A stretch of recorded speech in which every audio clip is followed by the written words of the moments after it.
Meetings కాదు, కార్మికులకి దగ్గరగా ఉండి వాళ్ళ సమస్యలు తెలుసుకోవడానికి. అలాగే మనకి ఉత్పత్తి రక్షణ అనేది రెండు కళ్ళు లాంటివి.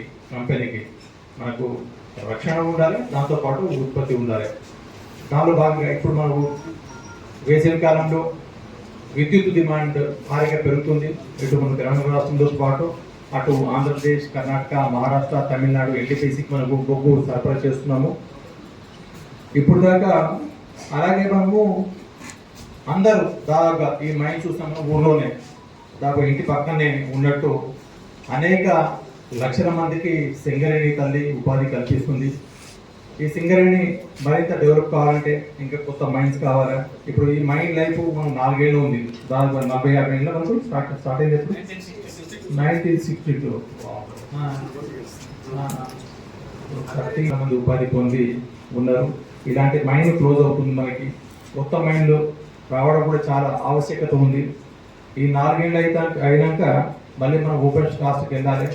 ఏంటంటే మారుమూల ప్రాంతాల వారికి, సింగరేణిలో నమ్ముకున్న వాళ్ళకి ఉపాధి అవకాశాలు ఇలాగే కంటిన్యూ కావాలంటే మనకు ప్రొడక్షన్ పెరగాలి, రక్షణ పాటించాలి, నాణ్యత పాటించాలి, వెల్ఫేర్ ఇంకా కావాలి.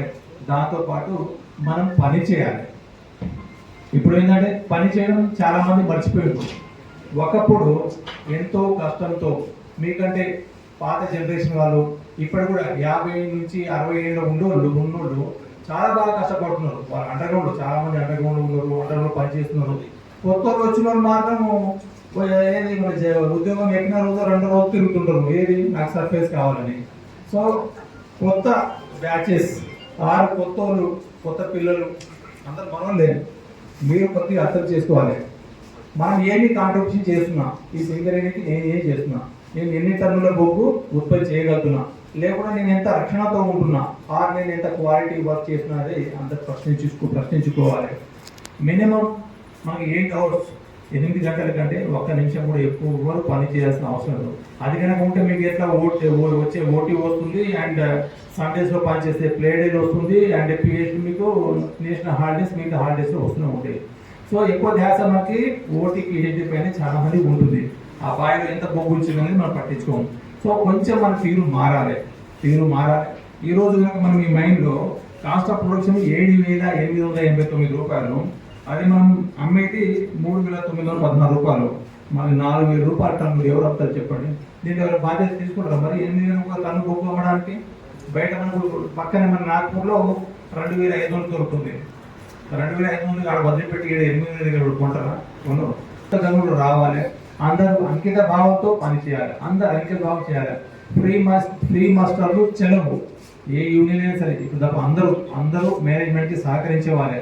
అంతకుముందు అటు ఇటు ఉండేటోరు, దానికి మనం పకడ్బందీగా ఒక సర్కులర్ ఇష్యూ చేశాము. సో ఎవరు అట్లా నడుచుకున్నా మాకు ఇమ్మీడియట్గా మేనేజ్మెంట్ తెలియజేస్తే డెఫినెట్లీ. ఇప్పుడైతే అంతకుముందు ఏమైనా ఫ్రీ మాస్టర్ పని చేసినంటే వాళ్ళు ఇప్పుడు ఎక్కువ పని చేయాలా, వాళ్ళకి చాలా బాధ్యతలు పెడుతున్నాము. నెక్స్ట్ స్ట్రక్చరల్ మీటింగ్ పెడుతున్నాము, జాయింట్ కన్సల్టేటివ్ కమిటీ మీటింగ్ అన్ని యూనియన్లు పెట్టుకొని మరింత వాళ్ళ గురించి వివరిస్తాము. ఇదేంటి మనం ఇంత ప్రొడక్షన్ చేస్తున్నాము, మీరు ఎంత కష్టపడుతున్నాము. ఒకప్పుడు ఏది ఆ గుణపుత్రుడు బొగ్గుతోవి తట్ట తీసుకొని కష్టపడేవాళ్ళు. ఇలాంటి ఆ పరిస్థితి లేదు. అన్ని మైన్లలో మనకి man ready system, chair car system ఇవన్నీ వచ్చి ఉన్నాయి. దాంతోపాటు వెల్ఫేర్ విషయంలో మీకు అందరికీ తెలిసిందే. వెల్ఫేర్ విషయంలో మనం ఏ విషయంలో కూడా మనకి వెనకాడట్లేదు. ఇప్పుడు మనం రామగుండంలో సూపర్ స్పెషాలిటీ హాస్పిటల్ ఉన్నదాన్ని సూపర్ స్పెషాలిటీ హాస్పిటల్గా అప్గ్రేడ్ చేస్తున్నాము. సెటినరీ కాలంలో మనము సిబిఎస్ఈ స్కూల్ సిలబస్ని ప్రవేశపెడుతున్నాము. అలాగే సిద్ధాంపూర్లో మనకు డిఏవి అనే స్కూల్ను అక్కడ ఏర్పాటు చేస్తున్నాము.